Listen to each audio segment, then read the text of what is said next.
Great morning my dear friends. दोस्तों, मैं भूपेश आनंद आप ही का आपके लिए I am going to start with lecture number 7। बेटा, मैं आज एक ऐसा लेक्चर स्टार्ट कर रहा हूं chapter 1 introduction to financial reporting में, जो थोड़ा सा टेक्निकल लेक्चर है। मोस्ट ऑफ द टीचर्स ये कंसेप्ट जो मैंने बताया आपको, ये कंसेप्ट कराते ही नहीं है। That is what is the conceptual framework of financial reporting. और अगर आप एग्जामिनेशन को चेक करें, maximum questions are being asked from this concept, this learning objective. But बेटे, मैंने तो प्यार किया है, और प्यार में बेटे कुछ भी नहीं देखा जाता। I want that you should open your register. बेटे, अपने रजिस्टर्स ओपन करना बड़ा ही कंपल्सरी है आज के लेक्चर में, मैं आपको बता रहा हूं। और मैं बिल्कुल स्टार्ट ही कर रहा हूं आज, कोई कोटेशन नहीं, कोई कुछ नहीं। I am going to start directly with the point. In the last lecture number 6, I have told you that we have discussed some basic logic concepts. Just have a look on this. हमने कुछ बेटे concepts last class में discuss किए थे। अगर जैसा आपको थोड़ा सा मालूम हो तो पॉइंट याद है।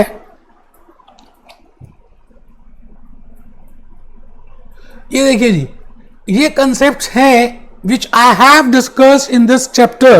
That is, what is the overview of accounting? When I say accounting, it consists of two elements. What is the difference between financial accounting, management accounting, users of financial statements, formats of financial entities, and conceptual framework for financial reporting. मैंने आपको आज conceptual framework, last lecture में we have started with this concept, and these are your learning outcomes. Just have a look. So I am on my concept number 6 because I want to explain you conceptual framework of financial reporting. बेटे, financial report बनी क्यों, क्या जरूरत थी, why this document has been prepared, why IASB International Accounting Standard Board is there, what is the need behind that, what I mean by globalization, what I mean by liberalization, और मैं आपको उसकी requirement need बताने वाला हूं बेटे। Because of that only there is a birth of a new body named as International Accounting Standard Board. No doubt regulatory framework we will be discussing in chapter number 2, but आज का ये जो lecture है मुझे कहीं ना कहीं refer करना पड़ेगा IASB, बिकॉज IASB को हमें हेल्प करनी है। there has to be a guiding document, there has to be idea, there has to be a framework, there has to be a outer ring road कि भाई इसके अंदर ही ये काम करेगी। आप उस फ्रेमवर्क को बताने के लिए आज मैं ये डिस्कस कर रहा हूं what I mean bye conceptual framework of financial reporting. तो बेटे, लेक्चर 7 है, कोई बात नहीं बेटे, क्या हो गया, जितने मर्जी लेक्चर्स हो जाएं, मैं आपको लॉजिकली कंसेप्चुअली बताने वाला हूं। तो आप अपने रजिस्टर्स आई थिंक ओपन कर ही चुके हैं, सभी कर चुके हैं बेटे, अच्छी बात है। इंट्रोडक्शन टू फाइनेंशियल रिपोर्टिंग, देखिए जी, conceptual framework for financial reporting में we have to discuss the 5 heads. मुझे ये 5 हेड्स बताने हैं जो मैंने लेक्चर 6 में बताया था, that what is the purpose of why we prepare a framework for financial reporting. At least we should give outer line, हमें बताना है कि ये पर्पस है। Why? Because some guiding principle, some vision, some motivation should be there for IASB, क्योंकि because IASB responsible for developing those standards, IASB responsible for helping the corporate entities or how to interpret that. So that is a purpose.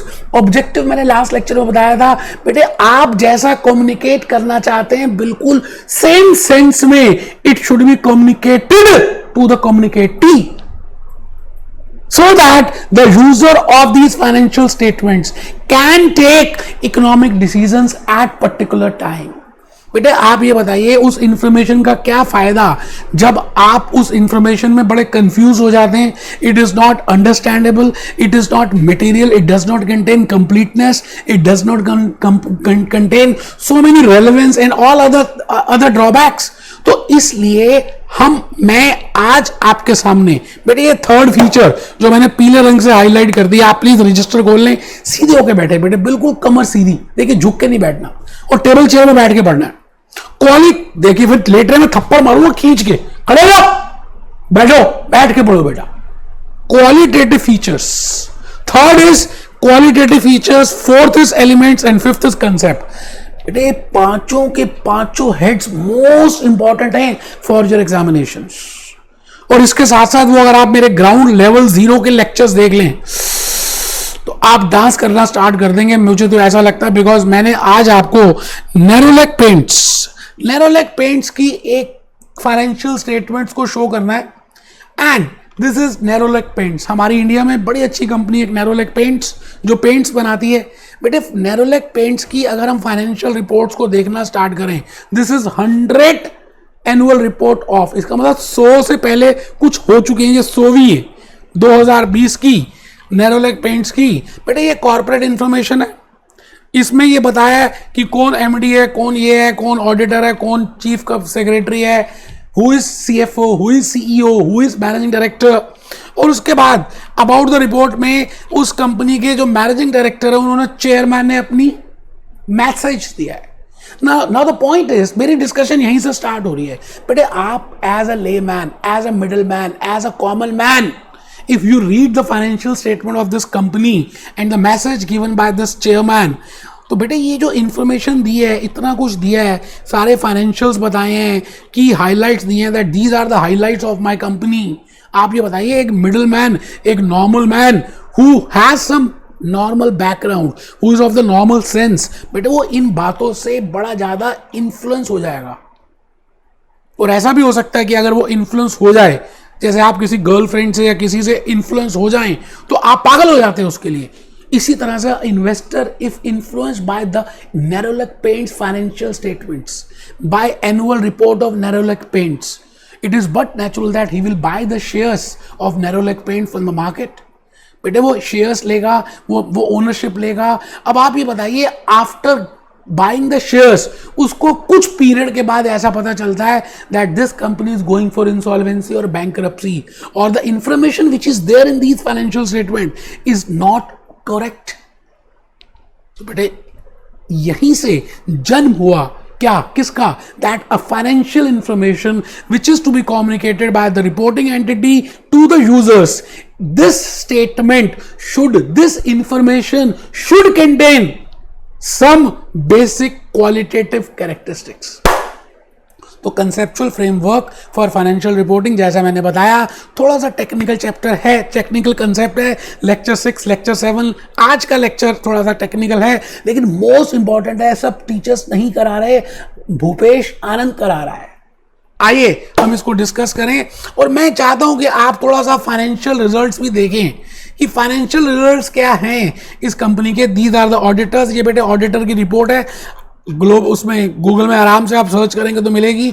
मैं अब auditor report से ज़्यादा चाहता हूं कि आप इस कंपनी के फाइनेंशियल्स को देखिए।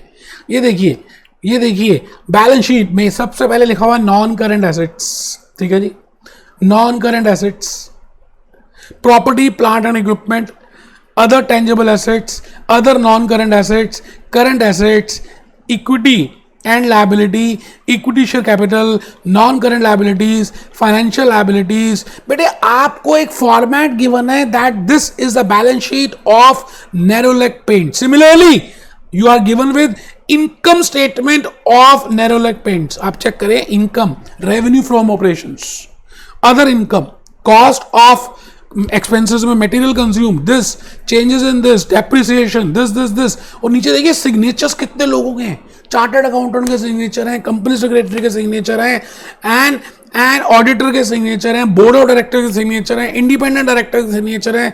बेटे it means we want to give you a trust, public को हम ट्रस्ट देना चाहते हैं कि इन सभी लोगों ने इंफॉर्मेशन को चेक किया है, करेक्ट है, और आप इस पे रिलाय कर सकते हैं। बट कई बार आप देखा होगा Satyam industries, Sahara, Kingfisher airline, Yes Bank, Lehman Brothers, Enron, ऐसी हजारों कंपनीज हैं जिन्होंने अभी फाइनेंशियल फ्रॉड कर दिया है। It means the information which is there is not correct और it does not have some qualitative features. So because of that I am going to start with that a company, the information which that company is communicating should contain some qualitative characteristics. तो बेटे उन्हीं qualitative characteristics के लिए आज मैं आपको बताने वाला हूं. There are two characteristics. आप प्लीज नोट कर लेंगे. जो मैंने रिटन स्लाइड्स बनाई हैं उसको नोट करेंगे. No doubt I have given you PPTs also. अभी पीपीटी में आएंगे. पहले आप इस बात को सुनिए, क्वालिटेटिव कैरेक्टरिस्टिक्स होना कंपलसरी है. तो मैंने अभी तक आपको नैरो लेग पेंट से ये बताया that why there is a need of characteristics, qualitative characteristics of that financial information. If not then what will happen बेटे, फाइनेंशियल फ्रॉड जिस कंट्री में ज्यादा होंगे ultimately investor will lose interest. और बेटे जहां पर कैपिटलाइजेशन नहीं होगा, जहां पे मनी फ्लो नहीं करेगा, सेविंग्स डायरेक्टली कैपिटल में फ्लो नहीं करेंगी, that country will not grow. So this is the duty of IASB. मैं तो कहूंगा उस गवर्नमेंट की ड्यूटी भी है कि जो आप फाइनेंशियल स्टेटमेंट्स या financial information which you want to communicate, it should have these qualitative characteristics. तो बेटे इसमें मैंने कहा there are two types of characteristics जो हम बात करेंगे. One is fundamental characteristics and second is enhancing characteristics. आप मुझे बताइए कि आप कहीं पे किसी के घर में, विवाह में, मैरिज में, you are going for that and तो आप वहां पे क्या खाते हैं बेटे? आप वहां पर स्नैक्स खाते हैं, पानी पूरी खाते हैं, टिक्की खाते हैं, मसाला डोसा खाते हैं. और आप जब तक बारात नहीं आती आप खाते ही रहते हैं, खाते ही रहते हैं. जब बारात आती है और मेन मेनू स्टार्ट हो जाता है तो आप उस जगह भी चले जाते हैं और चपाती भी खाते हैं, दाल भी खाते हैं, पनीर भी खाते हैं, शाही पनीर भी खाते हैं. इट मीन्स मैंने आपको 3-4 चीजें ये बताई, स्नैक्स भी खाते हैं और मेन मेनू में जाकर चपाती, दाल, पराठा, नान सब खाते हैं. बेटे इसमें बेसिक पता क्या है? अगर आप खाली स्नैक्स खा लो और आपका पेट तो भर ही चुका है और आप घर आ जाओ तो आपको लगा कुछ खाया ही नहीं. बेटे बेसिक खाना बड़ा कंपलसरी है.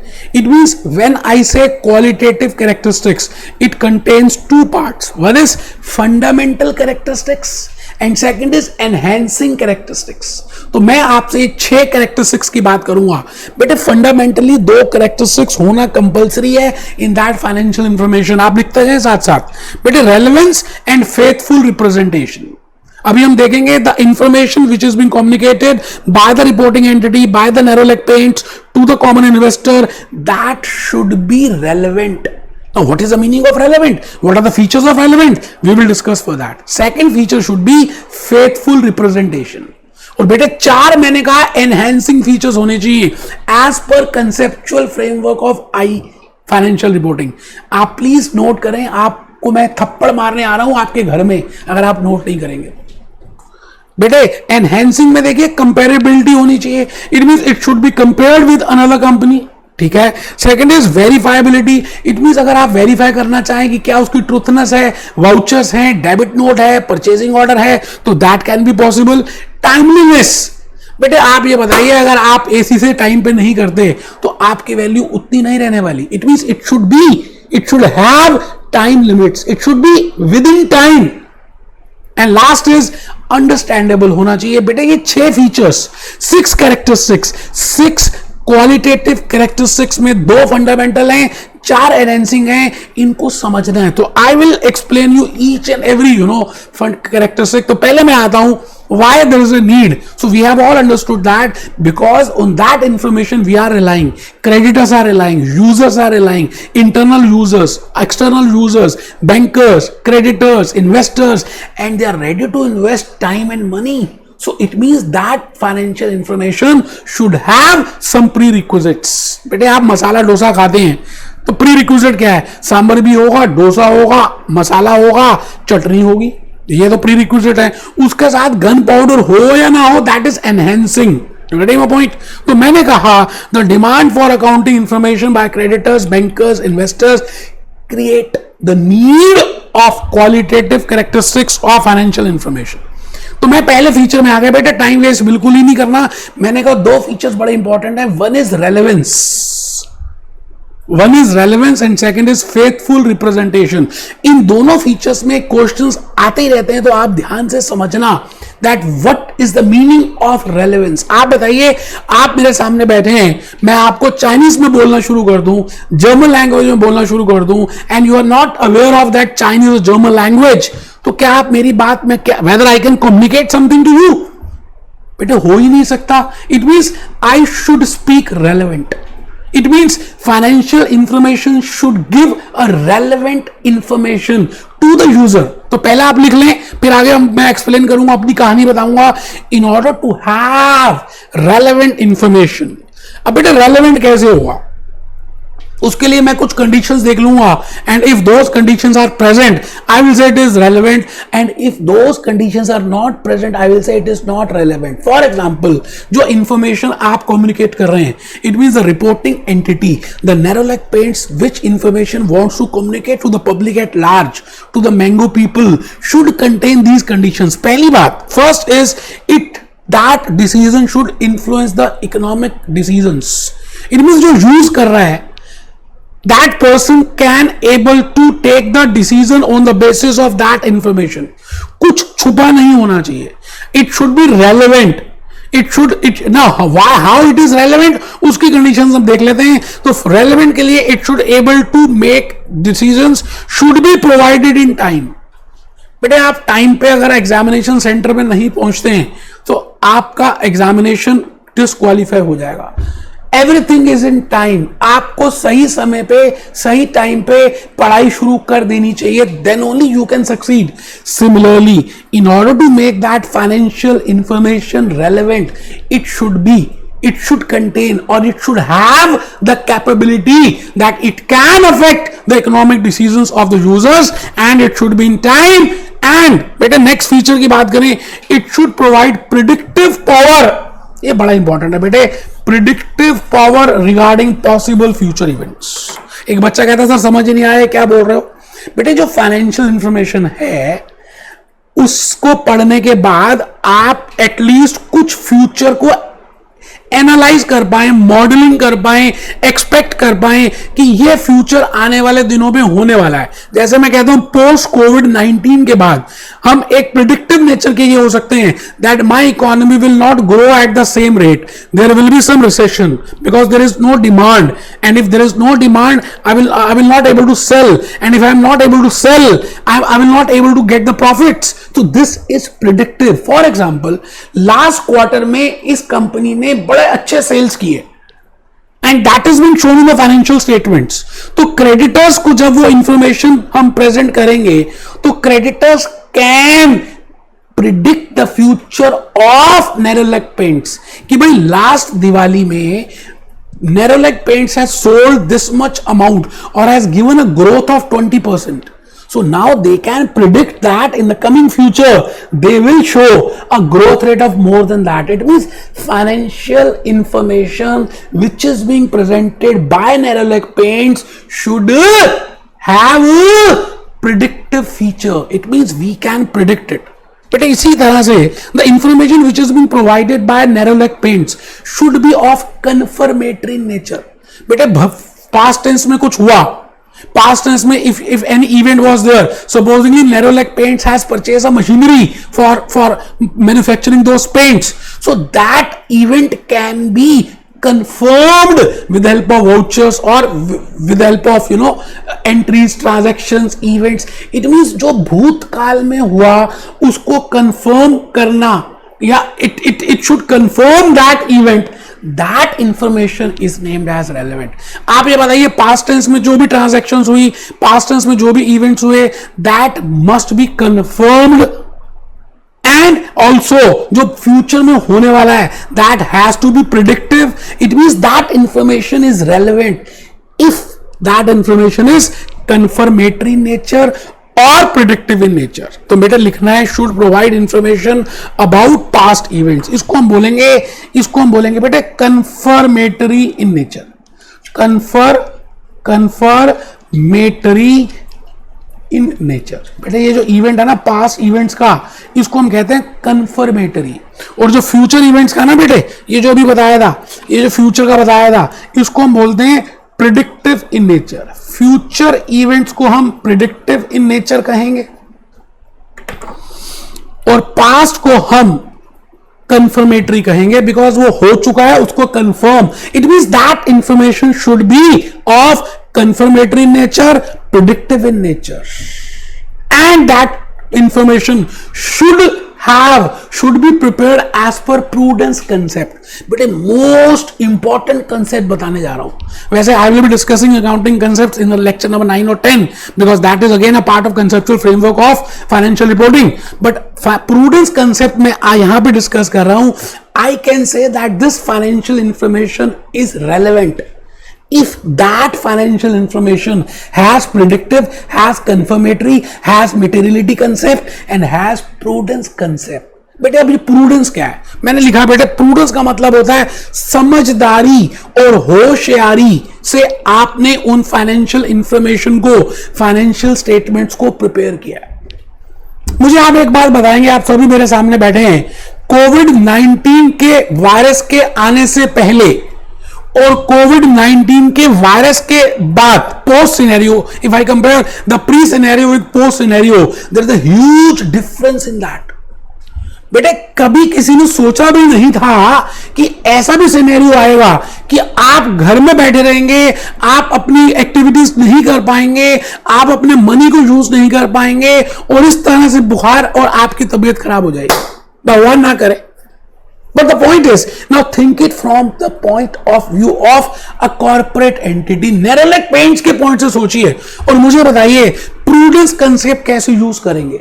बेटे ये जो नेरोलैक पेंट्स का अभी आपने एक देखा ना, चेयरमैन की फोटो देखी थी. बेटे आप ये बताइए, ये देखिए चेयरमैन, मैं दोबारा दिखा देता हूं. चेयरमैन ये रहा बेटा, ये रहा चेयरमैन. कहाँ हूं चेयरमैन? ये लो जी. Now this chairman, I want to tell you something about prudence concept. After COVID-19, this chairman, this managing director is of the view कि आने वाला समय खराब आने वाला है. आने वाले समय में लोग पेंट परचेज नहीं करेंगे. आने वाले समय में they will not go for painting their house because there will be scarcity of basic needs. ऐसा मिस्टर चेयरमैन को आज दिख रहा है, प्रिडिक्ट कर सकते हैं, फाइनेंशियल एक्सपेक्टेशंस हैं. तो आप ये बताइए, अगर आत्मा में ये आवाज आ रही है कि आने वाला भविष्य अच्छा नहीं है और नुकसान होने की संभावना है, तो इस चेयरमैन को क्या करना चाहिए? और द सीएफओ और the accountant of this company should, बेटे अगर आत्मा कह रही है ना कि भविष्य अच्छा नहीं है और भविष्य में कोई नुकसान होने की संभावना है, there is uncertainty in future, तो आपको क्या करना चाहिए?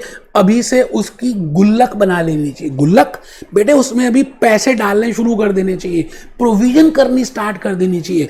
अभी वो लॉस हुआ नहीं, that loss has not happened up to this date, but the point is there is a possibility that it will happen. तो समझदारी क्या कहती है, होशियारी क्या कहती है कि आप उस लॉस को जो फ्यूचर में आपको लग रहा है हो सकता है, आज ही अकाउंट फॉर करो और उसकी प्रोविजन बनाओ और उसको इनकम स्टेटमेंट में डेबिट करो. बट अगर आपको ऐसा लगता है कि आफ्टर कोविड-19 आप मास्क बना रहे हैं, माउथ मास्क, और आप हैंड सैनिटाइजर बना रहे हैं और आपको फ्यूचर बड़ा सारा प्रॉफिट होने वाला है, ह्यूज प्रॉफिट होगा, बेटे हुआ तो नहीं, आपको लग रहा है. So that income, that profit should not be shown in your books of accounts. This is prudence concept. कितना प्यारा मैंने कोविड को लेकर एग्जांपल बताया कि अगर आपको सिंपल सी भाषा में, अगर आपकी आत्मा ये कहती है कि फ्यूचर में आपको प्रॉफिट होगा, आपकी इनकम इंक्रीज होगी, बट एक्चुअली में रियलिटी में नहीं हुआ, तो you will not account for that income. बेटे क्योंकि जब इनकम दिखाएंगे, प्रॉफिट होगा, और प्रॉफिट होगा तो फिर आप उसको अपना मान लेंगे, और अपना मान लेंगे तो खर्च कर लेंगे. That is not good. So this is prudence concept that whenever you want to prepare a financial information, it should give predictive in nature, it should be confirmatory in nature, it should have a materiality concept, it should have a prudence, it should be prepared as per the prudence concept. समझदारी, होशियारी, नुकसान को पहले account for करो और profit को, income को अभी आप टच भी मत करो. बेटा that is named as prudence concept. तो मैं भूपेश आनंद इस समय आपके साथ ये डिस्कस कर रहा हूं that what are the fundamental features or characteristics of that financial information. The first feature is relevance, and I can say that the information is relevant if that user can take the decision, or if that information is provided on time, or if that information is predictive in nature, or if that information is confirmatory in nature, or that information is prepared as per the prudence concept. Last है बेटे, वो जो information आप बना रहे हैं, provide कर रहे हैं, कम्युनिकेट कर रहे हैं, इट शुड बी मटेरियल। उसमें मटेरियलिटी कंसेप्ट भी होना चाहिए। एक बच्चा कहता है मटेरियल, हाँ बेटे मैंने यहां पे लिखा है applicability of material concept. Material का मतलब है कि जो इंपॉर्टेंट आइटम्स हैं, अगर ऐसे इवेंट्स हैं, ऐसे ट्रांजैक्शंस हैं जिसकी वजह से यूजर की डिसीजन में चेंज आ सकता है। मैंने एक बात बोली, those transactions, those events due to which if they are present in that, if they are disclosed in that financial information, the user of that information may change his economic decision, may change his decision. That information is named as material information. और जिसकी वजह से there will be no change, no effect in the mind of the user, you know, that is named as non-material. तो आप जब financial information बना रहे हैं, it should contain the materiality. जैसे मैं एग्जांपल देता हूं बेटे, आप ACCA कर रहे हैं, आप F3 के लिए प्रिपेयर कर रहे हैं। Now can you tell me आपके लिए क्या मटेरियल है और क्या इमटेरियल है? मतलब आप क्या चीज को ज्यादा इंपॉर्टेंस देंगे कि भाई आपके लिए बड़ी इंपॉर्टेंट है, अगर वो नहीं होगी तो शायद आप डिसीजंस चेंज कर दें। सपोजिंगली ऐसा कल रेगुलेशन आ गया कि ACCA के जो कैंडिडेट्स हैं वो इंडिया में जॉब नहीं कर सकते, भगवान ना करे ऐसा हो, तो बेटा this is material for you. शायद आप ACCA आगे कंटिन्यू करो या ना करो, it depends upon this information. Similarly if we are communicating, if a reporting entity is communicating a information and it does not contain that material transactions or material events, now because of that this users can take or cannot take the decision, so this information is named as material. तो मैं कहना ये चाहता हूं कि information जो आप communicate कर रहे हैं वो रेलेवेंट होनी चाहिए। रेलेवेंट तभी होगी जब उसमें सारे मटेरियल के फैक्ट्स, मटेरियल बातें डिस्क्लोज हो रही हैं, प्रूडेंस कंसेप्ट फॉलो कर रहे हैं, प्रेडिक्टिव इन नेचर है, कंफर्मेटरी इन नेचर है, टाइमली दी हुई है और वो इकोनॉमिक डिसीजंस को चेंज कर सकती है। उस इंफॉर्मेशन को हम कहते हैं रेलेवेंट है। तो आई थिंक आपको फर्स्ट बेसिक फीचर समझ आ गया है। आइए जी, मैं चल रहा हूं बेटे नेक्स्ट पॉइंट में। Second fundamental feature is faithful representation. बेटा एक फादर और एक सन के रिलेशनशिप जो है ना, उसको हम कहते हैं faithful relationship, and that is also named as fiduciary relationship. बड़ा नाजुक होता है। एक इन्वेस्टर ने अपने मन के पैसे, मेहनत के पैसे उस नैरोलैक पेंट्स में इन्वेस्ट किए, तो बेटे नैरोलैक पेंट्स की कंपनी की, डायरेक्टर्स की, मैनेजमेंट की ये ड्यूटी है कि वो जो फाइनेंशियल इंफॉर्मेशन में रिप्रेजेंट कर रहे हैं, इट शुड बी फेथफुल। अब कैसे पता चलेगा ये फेथफुल है या नहीं? बेटे इसमें भी कुछ कंडीशंस हैं। अगर वो कंडीशंस प्रेजेंट है, if those conditions are present, then I will say that information is faithful. अगर सपोजिंगली मैंने अभी नैरोलैक पेंट्स आपको दिखाया और उसमें एक था plant property equipment, balance sheet में तो शो हो रहा है बट एक्चुअली में प्लांट प्रॉपर्टी इक्विपमेंट नाम की कोई चीज ही नहीं है, और बैलेंस शीट में शो कर रहे हैं, क्या शो कर रहे हैं? Goodwill, but actually there is no goodwill for that. और बैलेंस शीट में we are showing that Nerolac Paints has borrowed a loan from State Bank of India, but actually there is no obligation. So I will say this is not a faithful representation. आप जो show कर रहे हैं, आप सच्चा सच्चा show नहीं कर रहे, आप झूठी झूठी बातें कर रहे हैं। इट मींस जो भी इंफॉर्मेशन आप प्रेजेंट करेंगे दैट शुड बी सच्ची सच्ची, it should B truth, it should have a truth concept. तो बेटे आइए लिखते हैं। एक बच्चा तो सो ही गया, वो कहता है यार आज मास्टर पता नहीं क्या बक बक बक बक बक बक करता जा रहा है। बेटे वेरी इंपॉर्टेंट फॉर एग्जामिनेशन, और कोई टीचर नहीं करा रहा, conceptual framework for financial reporting. अब एक बच्चा कहता सर कुछ वीडियोस है वगैरह, कुछ गाना दिखाओ मोटिवेटिंग, कुछ आई डाउन हो रहे हैं हम। बेटे बिल्कुल ठीक है, मैं भूपेश आनंद आइए एक छोटा सा वीडियो दिखाऊंगा और आपने उसको कमेंट में लिखना और बताना है कि आप ये वीडियो कौन सी मूवी का है। ठीक है जी, ज्यादा देर तक तो नहीं दिखा पाऊंगा, फिर भी स्टिल देखिए। पढ़ा है आपने? मैं पाकिस्तान नहीं जाऊंगा।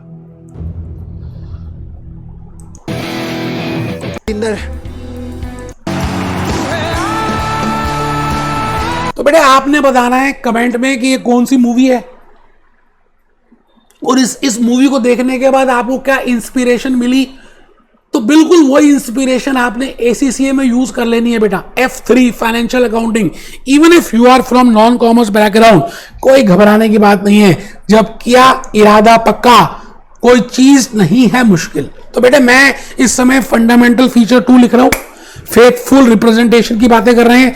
Extent to which information accurately reflects, accurately such बेटे हम तभी कहेंगे कि वो फेथफुल है। एसेट्स सच हो, लायबिलिटी सच्चे हो, ट्रांजैक्शन सारी आ रही हो। जैसे आप एक मूवी देखते हैं, आपने कभी मूवी देखी है बेटे, उस मूवी में लिखा होता है ये सच्ची घटनाओं पे आधारित नहीं है, ये एक मनोकथित बात है और अगर ये किसी पे रिलाय करती है तो हम उसके लिए रिस्पॉन्सिबल नहीं है। It means all movies, all serials, कभी सास भी बहू थी बेटे, वो सब कुछ फिड्यूशियरी हमने बनाया, आर्टिफिशियल है। It means it does not represent real. आपने कभी मोनालिसा की वो देखी है बेटे सीनरी? बेटे मोनालिसा की आप जब सीनरी देखेंगे, उसकी आंखों को देखेंगे तो आपको रियलिटी में दिखेगा कि इसकी आंखों में दर्द है। It means financial information which you are going to show or which as a reporting entity which you are going to communicate to your users, there should not be a difference between the information which you want to show and what is there in the reality. It means reality और जो आप show करना चाहते हैं दोनों में alignment होना चाहिए। जो आप कहना चाहते हैं इंटीग्रिटी होनी चाहिए। कई बार आप सोचते कुछ और हैं, बोलते कुछ और हैं और करते कुछ और हैं। It means you are not integrity. बेटे अलाइनमेंट होना चाहिए बोलने में, करने में और सोचने में। तो यहां पर भी हम यही कह रहे हैं, फेथफुल रिप्रेजेंटेशन। आइए हम देखें फेथफुल रिप्रेजेंटेशन के लिए क्या क्या कंडीशंस इंपॉर्टेंट है। लिखेंगे बेटा, following are the conditions necessary for faithful. अगर ये बातें होंगी तो हम मान लेंगे कि आपने जो रिप्रेजेंटेशन दिया है of financial information that is faithful. Existence of substance over form.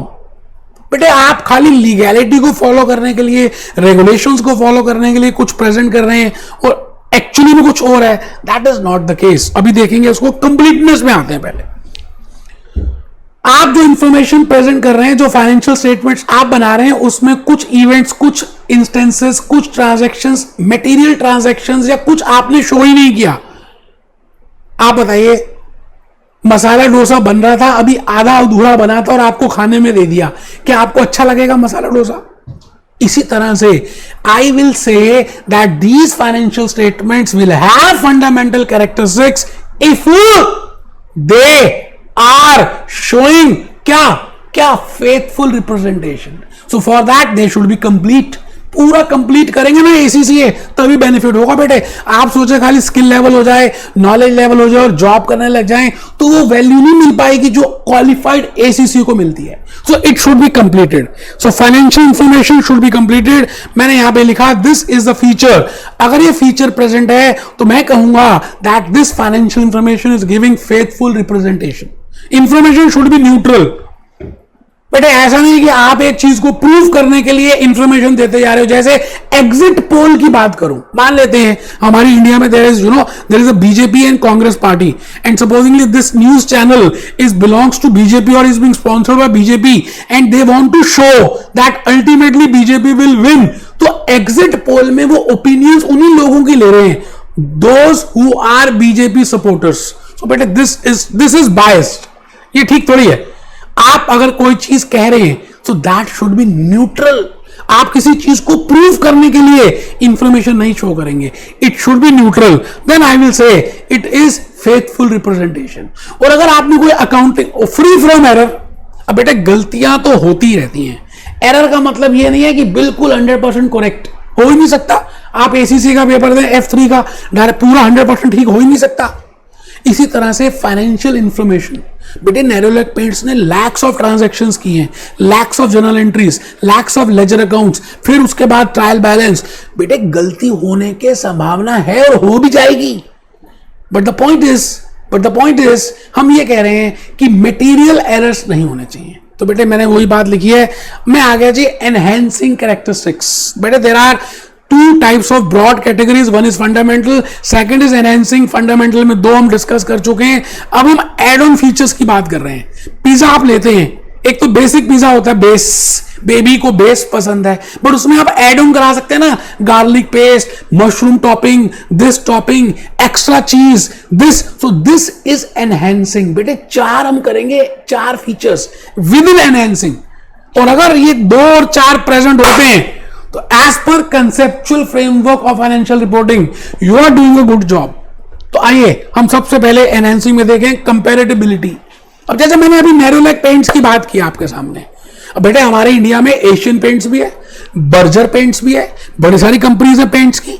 It means if a user wants to see that how Nerolac Paints vis-a-vis with Berger Paints, vis-a-vis with Asian Paints, it means Nerolac Paints का जो financial information है that should be easily comparable with other peers.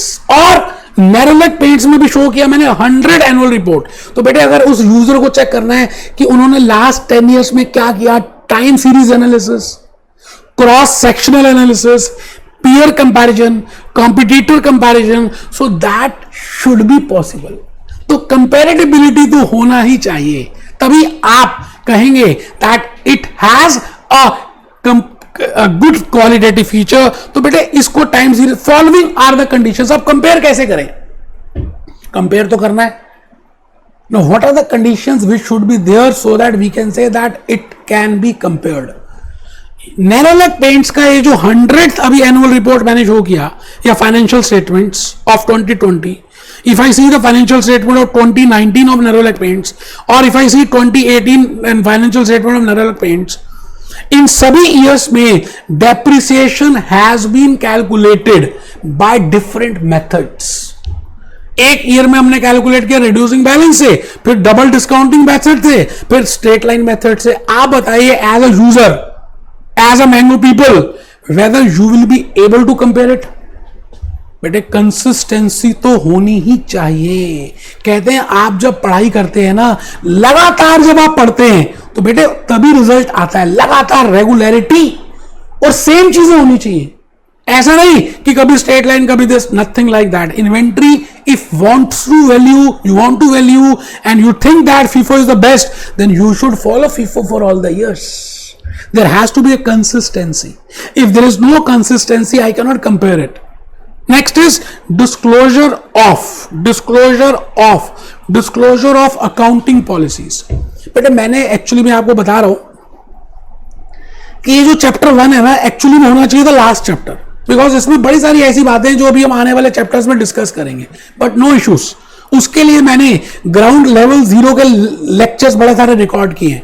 तभी मैं बार बार ये कहता हूं कि अगर आप वो भी अटेंड कर लें, वो भी देख लें जो YouTube में मैंने ऑलरेडी अपलोड कर दिए हैं, उसके बाद ये देखें तो आपकी अंडरस्टैंडेबिलिटी लेवल बढ़ जाएगा।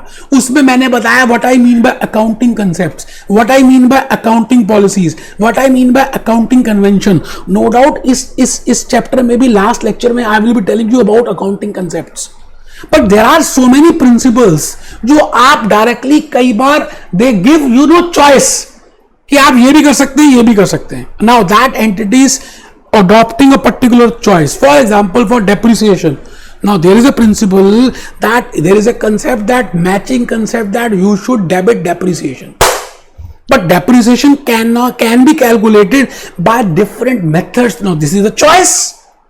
अब इस चॉइस में से हमने एक मेथड को अडॉप्ट किया नैरोलैक पेंट्स ने, तो मैं कहूंगा that company has followed one accounting policy.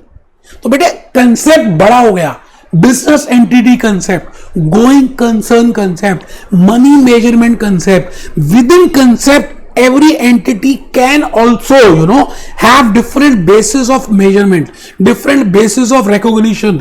तो उसमें से जो वो मेथड फॉलो करते हैं that is named as accounting policy. तो अगर उस कंपनी ने अकाउंटिंग पॉलिसी चेंज कर दिया है तो that has to be disclosed. But if I say consistency, so that policy should remain same over the years for Nerolac Paints. ठीक है जी. कंप्लायंस विद अकाउंटिंग स्टैंडर्ड्स, बेटे अकाउंटिंग स्टैंडर्ड्स की बात हमने की थी लास्ट क्लास में भी, that Nerolac paint should follow the standards. तो उसके बाद क्या होगा, कंपेरेटिबिलिटी में इजी होगा.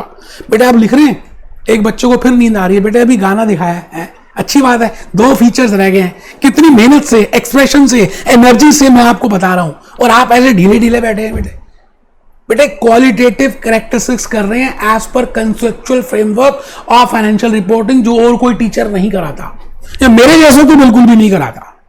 Verifiability, it means the information which you have shown in your financial statements, in the income statement, in the performance statement, in the position statement, if we want to verify it, it can be verified. बेटे verify का मतलब है अगर हम check करना चाहें कि क्या भाई सच में ये हुआ था, कैश क्या सच में इतना है, तो I can directly go to the cashier, to the cash counter and can check the cash. It means it is verifiable, direct verifiable. Inventory की फिजिकल वेरिफिकेशन होती है 31 मार्च को.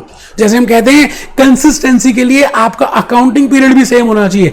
ऐसा थोड़ी है कभी आप अकाउंटिंग स्टेटमेंट आप अपनी बना रहे हैं 31 मार्च, कभी होली से होली, कभी दिवाली से दिवाली, कभी आप ट्रंप की बात मानते हैं दिसंबर से दिसंबर. Nothing doing like. It should have consistency. Similarly, it should have verifiability logic. It means if any person wants to verify the transactions or the events, the truthness in that, तो बेटे वो कर पाए, उसमें कोई प्रॉब्लम ना हो. और वाउचर्स इनडायरेक्ट वेरीफाइंग भी होता है. आप डायरेक्टली वेरीफाई नहीं कर सकते, but bills, invoice, cash memo, debit card, debit note, credit note, with the help of that we can verify. If that feature is also there, I will say सोने पे सुहागा. second last feature पे आ गया बेटे, timeless. अगर आपने सब कुछ बढ़िया किया और टाइम पे वो चीज नहीं दी तो बेटे आप समझ रहे हैं.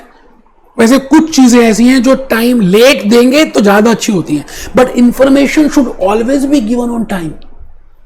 सो that financial information should be given on time so that this user can take a decision on that. ठीक है जी.